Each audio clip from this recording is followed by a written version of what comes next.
Você veio, a paz do Senhor, que excede todo entendimento, você está com você nessa noite. Eu quero convidá-lo a abrir a palavra do Senhor, no Evangelho de Lucas, capítulo 22, de 7 ao número 13. Nessas presentes, pode pegar uma folha se vocês quiserem, com a Janaína, a fim de que vocês possam estar desenhando quietinho ao lado do papai, da mamãe, desenhando o nosso culto, o culto que você depois vai pregar o pastor quando terminar, viu? Quando terminar, você vai trazer aqui e vai pregar o pastor. Nós estamos na sequência do capítulo 22. Já estaremos entrando no 23, 24. Restam poucos capítulos do Evangelho de Lucas. Estamos numa quinta-feira da Paixão, preparativos para a morte e ressurreição de Cristo Jesus. Versículo de número 7, os discípulos preparam a Páscoa. Chegou o dia da festa dos pães asmos, em que importava comemorar a Páscoa. Jesus, pois, enviou Pedro e João, dizendo: ide preparar-nos a Páscoa para que comamos. Eles perguntaram: onde queres que preparemos? Então lhe explicou Jesus: ao entrares na cidade, encontrareis um homem com cântaro de água. Seguiu até a casa em que ele entrava. E dizia ao dono da casa: o mestre manda perguntar-te: onde é o aposento no qual hei de comer a Páscoa com os meus discípulos? Ele vos mostrará um espaçoso cenáculo mobiliado, ali fazendo os preparativos. E indo, tudo encontraram com Jesus no céu e prepararam a Páscoa. Meus irmãos queridos, nosso objetivo nessa noite é abordar a preparação da última Páscoa, a Páscoa de Jesus. Nós queremos pensar um pouquinho por que Deus determina os fatos conforme o seu propósito, não dependendo da condição ou da causa. Porque Deus determina os fatos. Tudo que acontece é determinação de Deus. Tudo que acontece na sua vida, tudo que aconteceu na sua vida e tudo que acontecerá na nossa vida é determinação de Deus. Eu não sei o que está acontecendo na sua vida, quais são os fatos da sua vida hoje. Se esses fatos são difíceis, se esses fatos são fáceis, se esses fatos são relevantes, se esses fatos são irrelevantes. O que eu quero dizer é que todos os fatos, tudo que acontece conforme o propósito de Deus. E ele não depende da condição ou da causa.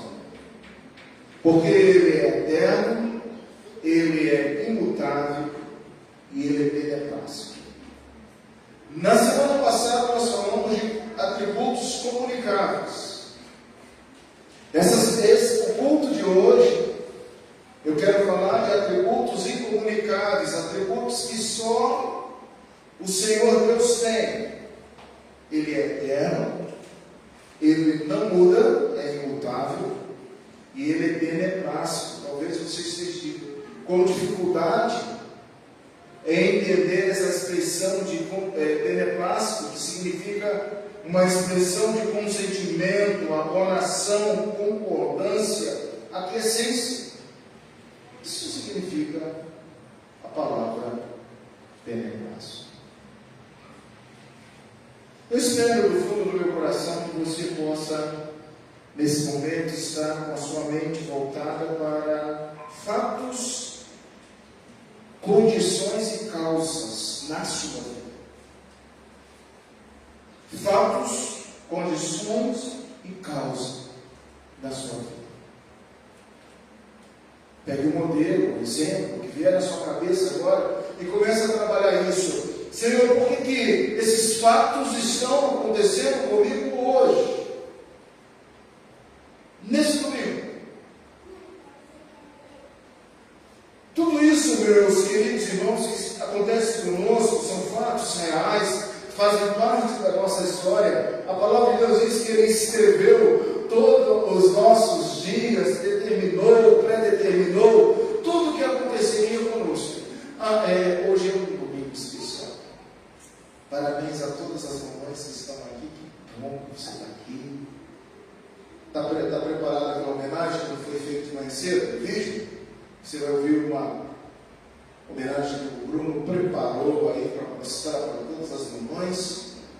Tivemos hoje um café delicioso, preparado pela UNP e pela UPH, direcionado pelo diácono Josué. Foi uma bênção e foi um momento muito especial hoje pela manhã já. Mas eu confesso a vocês que esse dia, dessa data, nesse ano, me bateu mais do que os outros anos. Eu conversei com a Célia quando cheguei aqui. Célia faz parte da equipe de discipulado, da primeira turma. Ela falou: pastor, eu sofri a mesma coisa. Procurando umas fotos para mandar para o Bruno. O causador subiu foi o Bruno. Não mandei foto nenhuma. Quem mandou foi o Cláudio.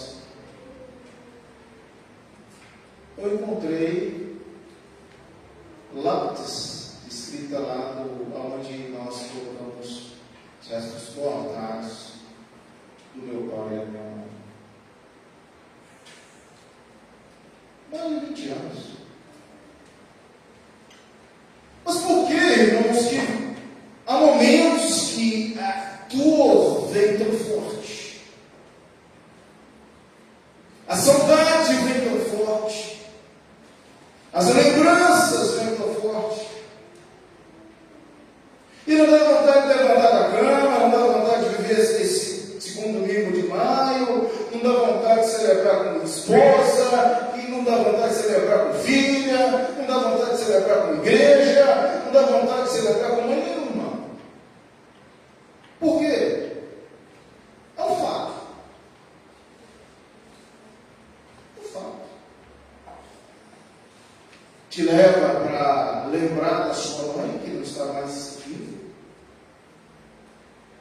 E quanto mais o tempo passa, o espiral mais largo vai ficando, mas tem uma hora que toca no topo e te machuca. Isso é um fato. Por quê? Que não depende de Deus, de condição ou causa para escrever a sua história. Não depende. Deus é eterno. Deus é imutável. Deus é beneplácito.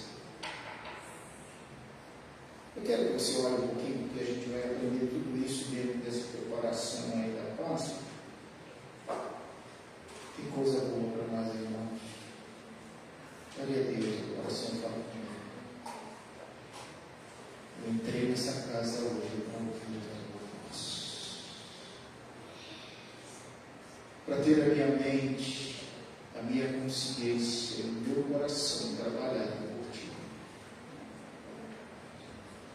Soberano Deus, ilumine cada pessoa que aqui se encontra.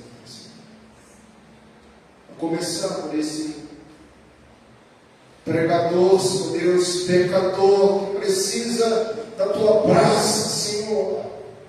Purifica-me, Senhor. Lava-me, Senhor. Senhor, ilumina.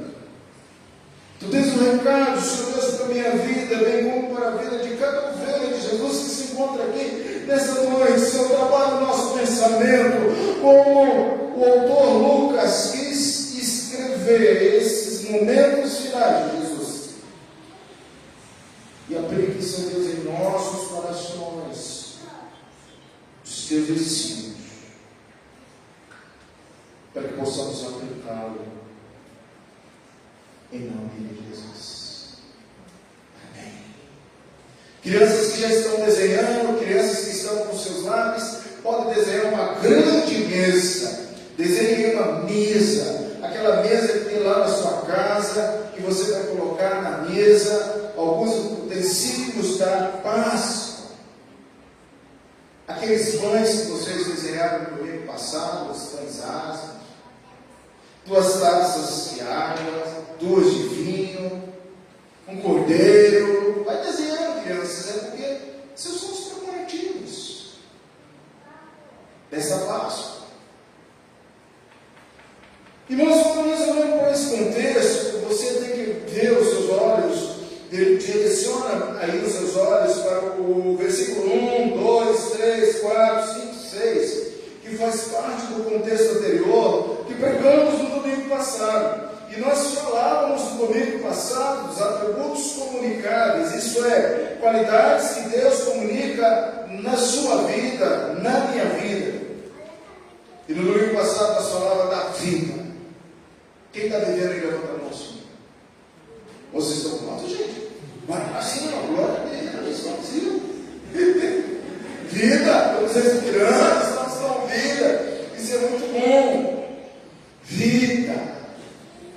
Como é bom viver. Espero que a sua vida durante essa semana tenha sido abençoada. Se tenha chegado hoje de manhã cedo e olha como é bom viver.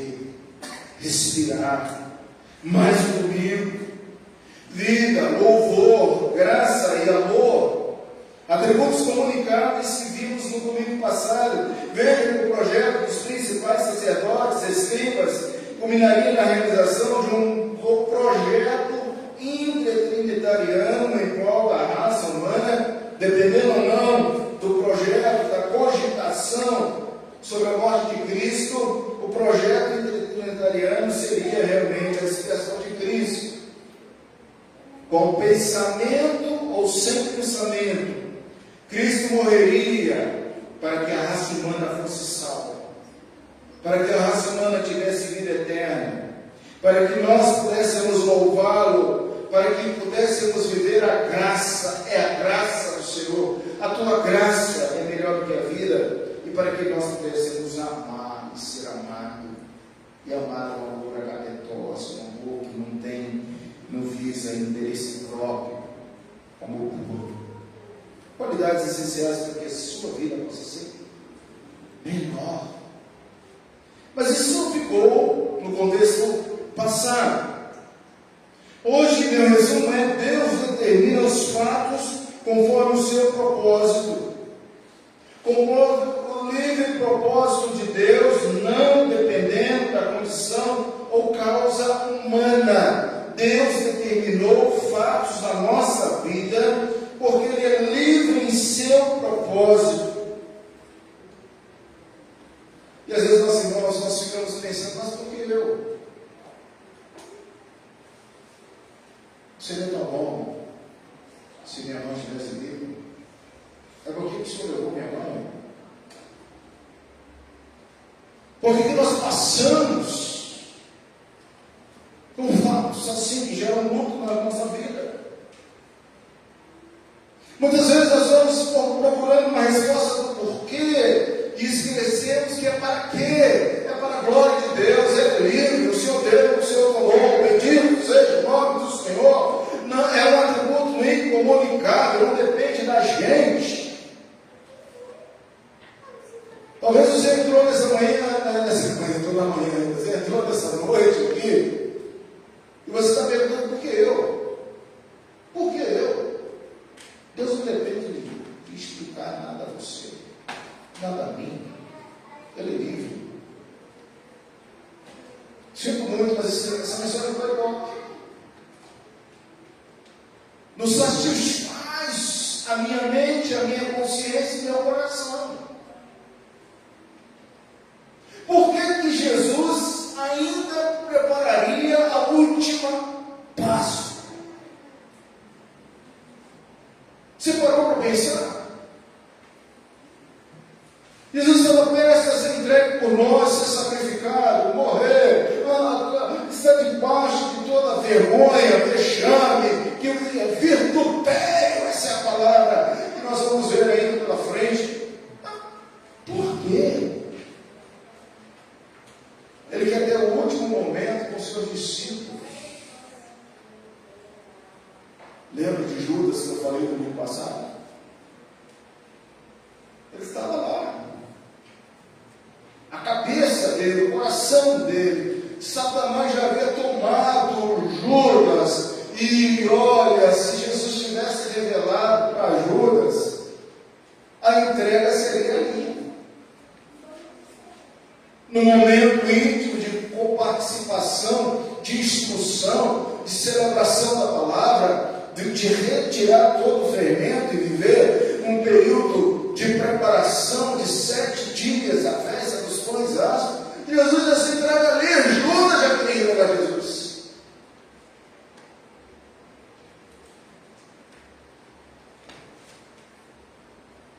Veja o versículo 7, versículo 8. Chegou o dia da festa dos pães asmos. Chegou. Era uma preparação para comemorar a Páscoa.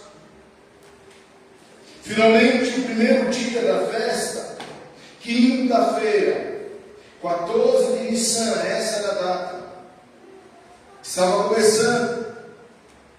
Acentuaria o sacrifício do nosso Mestre, Senhor Jesus, o nosso Salvador. E era o dia em que o Cordeiro Pascual tinha que ser sacrificado. Êxodo capítulo 12, Levítico 23, 5 a 6, fala da história do Cordeiro. Era um pré-tipo para o tipo era Jesus que estava ali. E a partir de agora, nenhum sacrifício mais de Cordeiro seria necessário, porque o próprio Cristo seria imolado. Lucas nada diz da aquisição do Cordeiro. Como é que eles compraram? Como é que eles adquiriram? O fato é que o Cordeiro estava lá. Podemos supor que tinha sido ocupado por isso por alguns dias antes. Esses 2, versículo 3, não obstante, tinha que fazer mais preparativos. Não era só o Cordeiro. Assar o Cordeiro era importante. Quanto tempo demora para assar um leitão de Páscoa? Já comeu um leitão de Páscoa? E de Páscoa não, de Natal. Leitão é de Páscoa. De Natal. Qualquer coisa que você vai assar não era coisa rápida. Durante a tarde tinha que conseguir uma sala de um tamanho adequado, organizar tudo que dizia respeito a essa sala, seus móveis, uma mesa pequena, onde eles podiam manter a comunhão. Essa palavra koinonia, comunhão, vem de comer juntos. E naquele tempo, comer não era como nós fazemos hoje. Hoje cada um pega o seu prato lá americano, e vai lá, se cada um senta num canto, e todo mundo no cantinho europeu, e vamos na fé. Vamos lá. Antigamente era uma mesa, bem baixinha, e eles comiam quase tocando testa a testa. Isso é uma comunhão. Além do mais, tinham que fazer algumas contas. Então, crianças, essa mesa que vocês desenharam, os pães estão aí, as ervas estão aí, o vinho também está aí, a taça de água salgada também não pode deixar, e o cordeiro também está presente, porque essa era a Páscoa. A Páscoa não era coelhinho, chocolate e outras coisas mais que nós temos no mundo ocidental. Era o rito de passagem. Era lembrar do sofrimento do Egito. As palavras mencionadas nesses 2 versos aí, 7 e 8, as palavras do dia, o dia da festa, no qual o Cordeiro Pascual tinha que ser sacrificado, provavelmente tenha sido acrescentado por Lucas por causa dos seus leitores gentios. Agora Lucas quer dizer assim, olha, para o judeu isso é muito comum, mas para a igreja gentílica, para a igreja brasileira, para a igreja presbiteriana do Brasil em Santa Maria, precisa dessa ênfase aqui. Nós precisamos atirar a nossa memória, porque nós precisamos ver o Cordeiro morto, sacrificado, mas o Cordeiro que ressuscitou o terceiro dia.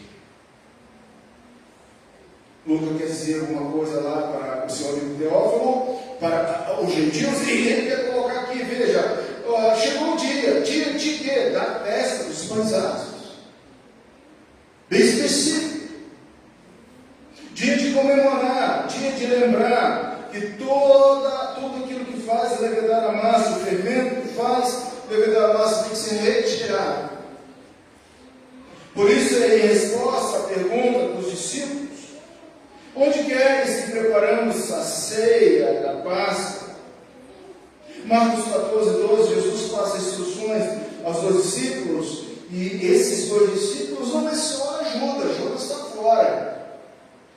Quem está aqui agora é Pedro e João. Quem foi Pedro e João? Pedro, antes da morte de Cristo, da experiência do Pentecostes, Pedro ele tinha um ímpeto que precisava passar pelo processo de arrependimento, que precisava ouvir o mestre falando: Pedro, tu me amas, que precisava trabalhar a sua consciência a respeito, meus amados irmãos, de uma vida de presunção espiritual.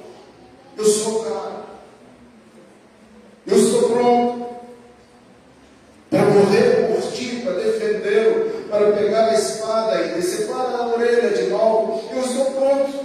Pedro, você não sabe. Quem era João? O apóstolo João. Aquele que Jesus disse: cuida da minha mãe, cuida dos meus irmãos, cuida dos meus discípulos. Morre de cabeça para baixo, crucificado de cabeça para baixo. O outro morre na ilha de Patmos no Senil, é o último dos apóstolos a partir. Um tem experiências amargas de chorar copiosamente. O outro tem visões a respeito da terra prometida, da nova Canaã, dos novos céus, nova terra, região. Jesus seleciona esses dois e dá instrução aos dois discípulos. Lucas informa e ele ordena que vão e façam os preparativos da festa. Os dois fizeram preparativos da festa. Verso 9 ao verso 12. Os preparativos estão aí. As condições estão aí. Jesus devia estar em condições de celebrar a festa com seus discípulos em tempo de instituir o que se tornou conhecido como a ceia do Senhor. Vamos abordar depois da última Páscoa, vamos ver a ceia. Isso tem uma conotação muito importante, substitutiva para todos nós. A ceia do Senhor é algo importantíssimo para a igreja. Olha, se você pode antecipar alguma coisa sobre ceia, se você quer ter vitória, se você quer ter bênção, se você quer ter cura, não omita a Santa Ceia na sua vida. A ceia é coisa muito especial, instituída por Jesus. Jesus, então, com o fim de pronunciar o seu discurso no aposento da ceia, que discurso é esse? Não abordado por João, não abordado aqui por Lucas, mas abordado por João. João capítulo 14 até o capítulo 16 se dá nesse cenáculo. O que você tem aí? Ele faz a oração sacerdotal, ele intercede por você, ele intercede por nós, Pai, há muitos. Toda a instrução que ele traz está nesse cenáculo, pessoalmente com seus discípulos. acabando o discipulado, daqui a pouco eles vão ir ensinar, fazer discípulos. Vamos ser sinceros, irmãos, se Judas soubesse mais cedo aonde seria o lugar, ele entregaria Jesus. Os quais não poderia ter informado os principais sacerdotes, isso já estava cogitado em sua cabeça, preparado, os quais poderiam então prendê-lo, e nenhuma multidão estaria por perto. Seria sucesso total.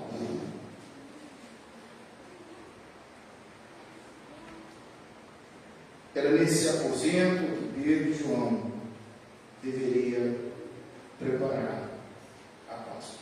É interessante, irmãos, que Jesus aqui ele usa da sua onisciência. Vai acontecer isso. Ele dá todas as dicas. Ele diz lá, verso 10: ao entrares na cidade, encontrareis um homem com cântaro de água. Seguiu até a casa em que ele está.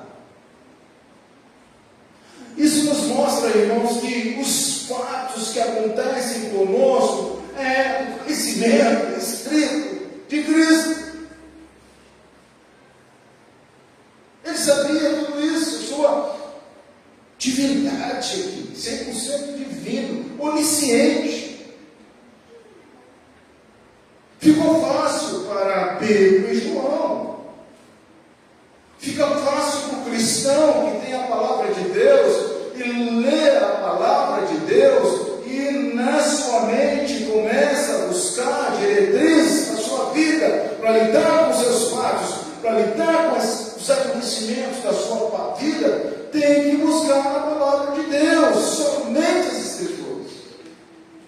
As Escrituras respondem, porque é um manual para a nossa vida. Tudo que nós precisamos para lidar com os nossos fatos estão nas Sagradas Letras.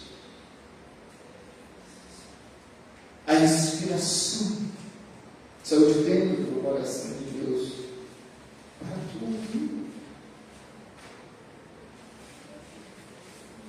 Amados, verso 13. E indo tudo encontraram como Jesus lhe dissera, e prepararam a Páscoa. Aqui pode-se formular a seguinte pergunta: como Jesus sabia que os discípulos, ao entrarem na cidade, passariam exatamente por essas experiências? Como? A sugestão que teria vindo de um acordo detalhado entre Jesus e o dono daquela casa, olha, o que estava acontecendo é que quem carregava o cântaro não era o dono da casa. Vê se tu coloca isso ainda aqui. Não. Você vai só seguir se não é nada. O empregado aí está carregando água. Mas quando você chegar lá, converse com o dono, porque o dono já sabe. Converse com o dono, porque ele sabe aonde fica o cenário. Converse com o dono, porque ele vai nos hospedar. Ele vai nos hospedar. Igreja linda, nessa noite, por que nós ficamos tão perdidos no dia? Por que você fica tão perdido em fatos, acontecimentos? Vem sobre a sua vida? Se nós temos na palavra de Deus a instrução.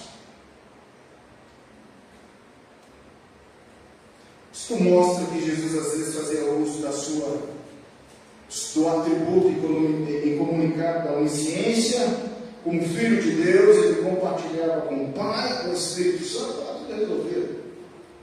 E era bem assim.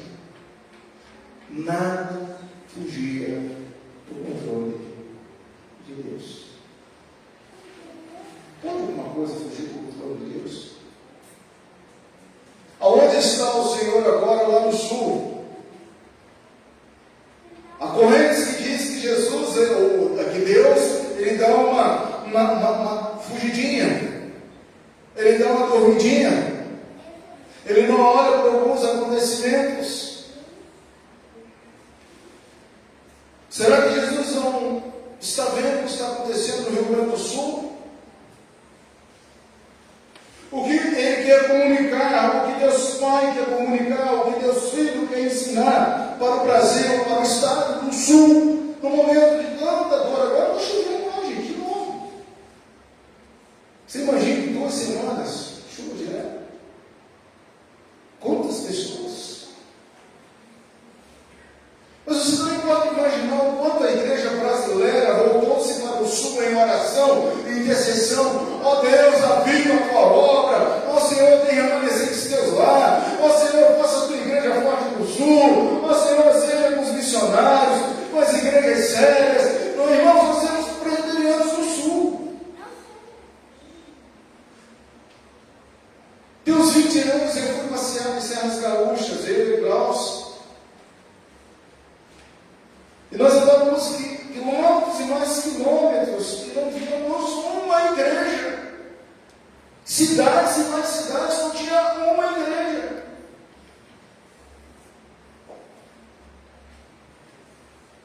O que o Senhor quer ensinar? Fatos.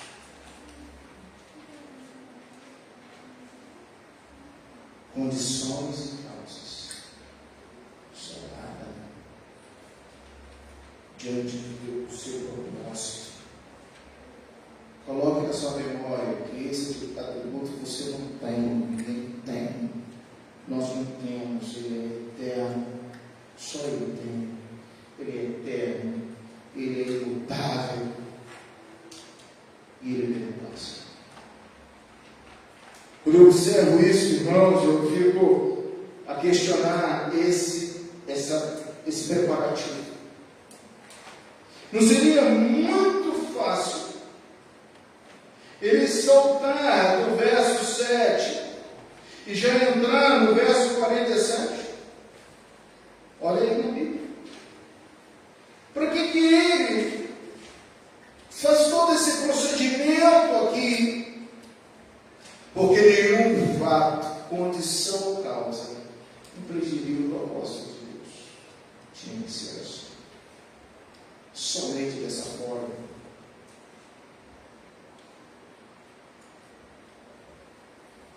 A confissão de fé de Westminster dos decretos, eternos decretos de Deus, diz: não é por previsão da fé, ou de boas obras, ou perseveranças nelas, ou de qualquer outra coisa na criatura que isso o move.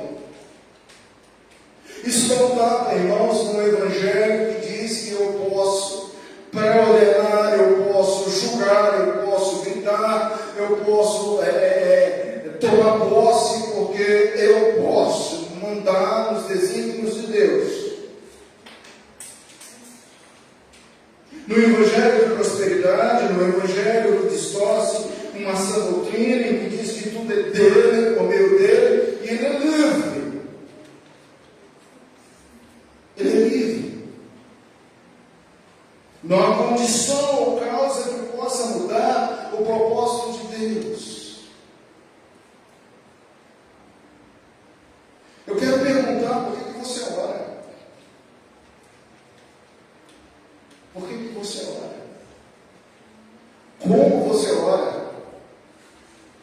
Como você fala com Deus se todas as coisas já são pré-ordenadas por Ele? A sua oração não é para mudar a Deus. A nossa oração é para nos mudar. A nossa oração é para nos moldar. A nossa oração é para bater na moita da consciência, onde os pecados estão ocultos, em que eu julgo a minha vaidade, o meu propósito, o meu jeito de fazer, o meu jeito de ser. Eu oro para que o Senhor possa me quebrantar cada vez mais.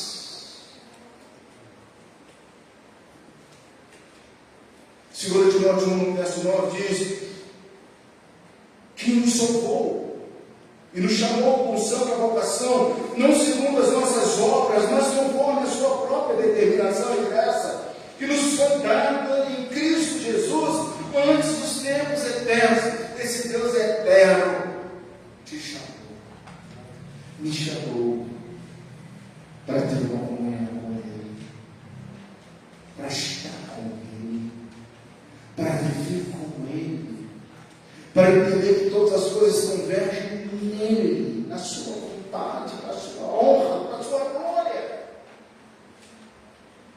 1 Pedro 5,10 diz: porque pela graça sois salvos mediante a fé. Isso não vem de vós, é dom de Deus, não de obras, para que ninguém se glorie. É graça de Deus, é favor imerecido. E às vezes estamos como pessoas tolas, fazendo o voto de Jefité. Nós usamos votos e não sabemos que a pessoa que mais nós amamos é a que vai ser sacrificada. Eu já tinha dado a vitória de viver. Fatos, condições e causas não mudam o propósito de Deus. Não mudam. Efésios 1, verso 6. Você vive, eu vivo, nós vivemos para o louvor da glória de sua graça. É graça, favor imerecido, porque Ele nos concedeu de graça, gratuitamente. Não há. Judas, você teria que ouvir o mestre ensinando. Não tinha jeito, Judas. Por que Deus determina os fatos conforme os seus propósitos? Não seria mais fácil Deus determinar os fatos conforme os nossos propósitos? Agora, se eu quero uma Ferrari amarela, um Camaro vermelho. Agora, Senhor, eu quero mudar de Brasília e quero morar em Miami. Agora, Senhor, eu quero assim. Assim. É assim. Não depende. Ele é eterno. Se Deus é eterno, você é limitado. Você não é eterno. Você tem um período em que esse corpo físico renderá essa terra. Você não existiu antes. Você nasceu para a glória de Deus. A sua eternidade será dada em Cristo. Isso vai acontecer. Mas se você não abrir a sua mente para a eternidade, se você não abrir a sua mente para as coisas do Senhor, se você não abrir a sua mente para os fatos que Deus constrói para que esse arrependimento chegue na sua vida, porque sem arrependimento ninguém verá a Deus. Pode ser crente velho de carteirinha, mas se não passar pelo arrependimento, meu filho, minha filha, meu irmão, meu querido, hoje você precisa passar pelo arrependimento. Você não vai ver o Senhor. Ele é eterno. Ele é imutável. Ele não quebra o seu pacto com você. Se Ele prometeu, Ele vai cumprir. Deus não é homem para que minta, ou homem para que se engane, ou homem para que se mude. Nós mudamos, irmãos, de estado, mudamos de roupa, mudamos alguns até de nome, mudamos. Se eu não quero, eu mudo. Mas Deus é imutável. O amor de Deus, o Filho por Pedro. O amor de Deus, o Filho por você, por mim, até o último, com quem todo nós vamos esperar. Ele não muda. O seu beneplácito, a sua abonação, a sua concordância, a sua aquiescência, o seu consentimento, beneplácito. Eu me coloco entre ele, meu Pai. Ele é um dos tais. Eu morri por ele.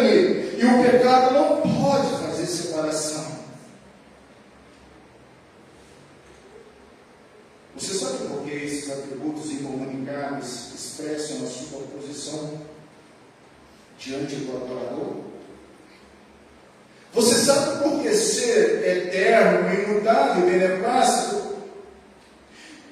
Atributos incomunicáveis que só Deus tem, expressa a sua posição de adorador. Você sabe?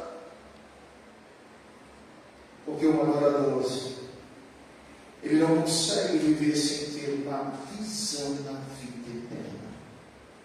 Você não é daqui, eu não sou daqui. Ele me garantiu a eternidade. Mesmo sendo eu um pecador, o maior pecador, com preconceitos e mais preconceitos, com pré-julgamentos e mais julgamentos, ele não mudou, porque ele me amou antes da fundação do mundo. O seu amor é imutável. E quando você então entende que amar a Deus sobre todas as coisas e não ter outros deuses, te conduz à eternidade, então por que você está adorando outros deuses? Por que você busca outros deuses? Espera aí, pastor, eu não estou buscando outros, eu não ajoelho diante de uma imagem, eu não busco outros deuses. Não, você cria ídolos.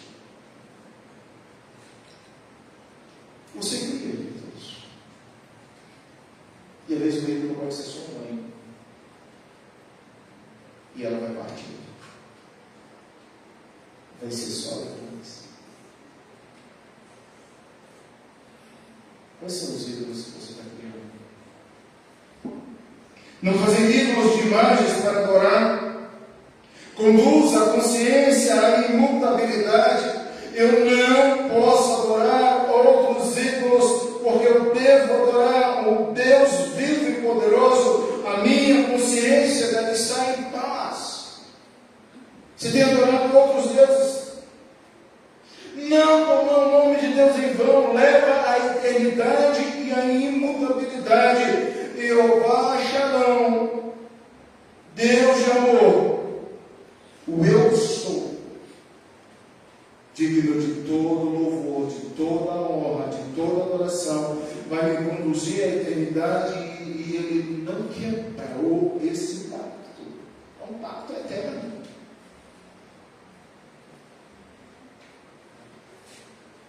Meus queridos, a gente esquece que existem algumas coisas que é para o nosso bem estar. E hoje a gente não pode deixar, para terminar, a gente não pode deixar de mencionar os 10 mandamentos diz honrar o Pai e honrar a mãe. Quando a gente aprende a fazer isso, é beneplácito. É beneplácito para a nossa vida. Que Deus te abençoe, que Deus nos abençoe, para que além de honrar o pai, honrar a mãe, para que a gente possa viver bem, beneplácito de Deus, o amor do Senhor, não venhamos matar, não venhamos cometer adultérios, não venhamos furtar, não venhamos dar falso testemunho, não venhamos cobiçar a coisa do próximo. Você não precisa ter inveja. Isso é para o nosso bem, para o teu bem. Isso é beneplácito. É um atributo incomunicável de Deus vivido por nós. Você precisa colocar isso na sua consciência hoje. E terminar dizendo ao seu coração que tudo que Jesus queria com aquela última Páscoa era confirmar esses atributos incomunicáveis para os discípulos que estavam ali. Eu sou eterno, eu não mudo, e tudo que vai acontecer é para o bem daqueles que são chamados pelo Pai. Quem é Deus? E quem é você? Não importa o seu conceito, Deus é eterno, Deus não muda, Ele é imutável. Diga ao seu coração, Deus é fiel para cumprir todas as promessas, os sonhos que Ele mesmo sonhou por nós, sonhou por você, e muitas vezes você está perdido nos seus desvaneios, sonhos, projetos, pensamentos. E o que falar do beneplácito?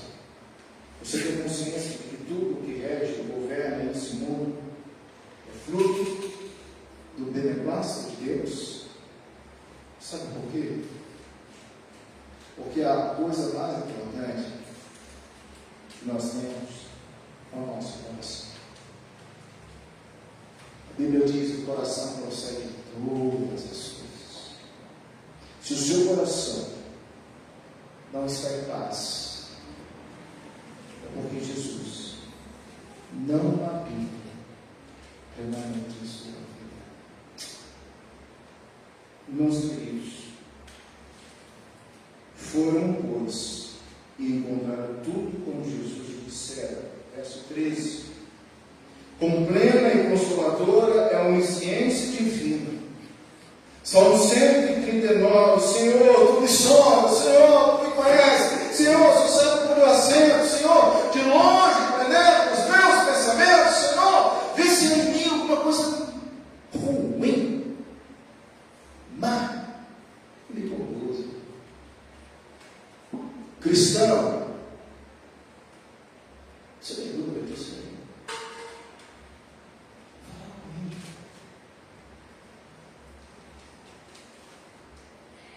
A última Páscoa era importante para os discípulos, pois não seria a tradição de juízo que modificaria o projeto original da Trindade. Sabe por quê? Porque Deus Pai, Deus Filho e Deus Espírito Santo, as três pessoas são eternas, imortais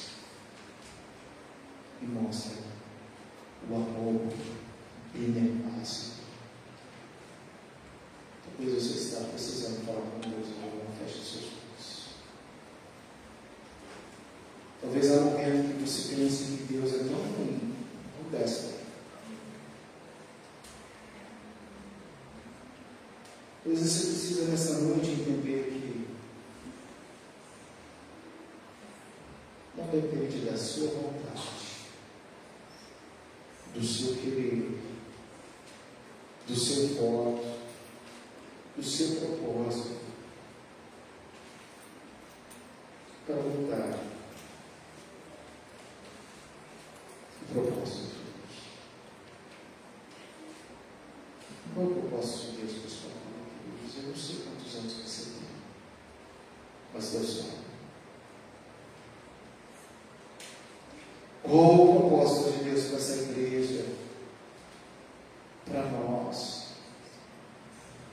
O propósito de Deus é bom, perfeito e amor. Fala conosco, Senhor. As áreas que nós precisamos consertar nessa noite. Traga a nossa consciência, Senhor. Tão fraco temos sido. Temos esquecido da eternidade que o Senhor foi preparado para todos nós. Fala conosco, Senhor. Dê um sinal que o Senhor não muda. Há uma nuvenzinha, vai acontecer. Tenha fé. Os planos de Deus jamais vão morrer, jamais passarão, Senhor. Porque o teu beneplácito é eterno. Obrigado, Senhor.